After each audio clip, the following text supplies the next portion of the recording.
সারা বাংলাদেশের মধ্যে political party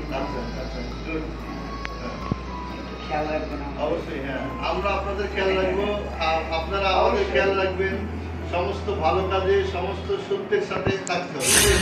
ছাত্র যুব জনতার তথ্য বন্ধু হিসেবে সত্যের সঙ্গে স্লোগান নিয়ে আজকে যে আত্মপ্রকাশ হয়েছে খবর সংযোগের, সেই খবর সংযোগকে সর্বোচ্চ ভালোবাসা জানাচ্ছি।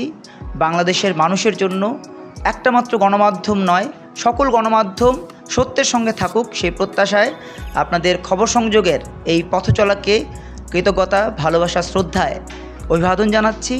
একই সাথে অনুরোধ জানাবো, বাংলাদেশের সকল গণমাধ্যম যখন একসাথে ঐক্যবদ্ধভাবে জনগণের পক্ষে থাকবে, তখন কিন্তু জনগণের সকল চাহিদা পূরণ হবে। অতএব খবর সংযোগ সেই দায়িত্বটি পালন করবে এবং এই দায়িত্ব পালনে অগ্রাধিকার ভূমিকা রেখে প্রমাণ করবে যে বাংলাদেশের মানুষের পাশে সব সময় গণমাধ্যম ছিল, স্বাধীনতায়, ভাষা আন্দোলনে, গণ অভ্যুত্থানে এবং জনগণের সকল কল্যাণে। সেভ দ্য রোডের পক্ষ থেকে খবর সংযোগ পত্রিকার যে উদ্বোধন, খুব ভালোবাসা এবং শুভেচ্ছা।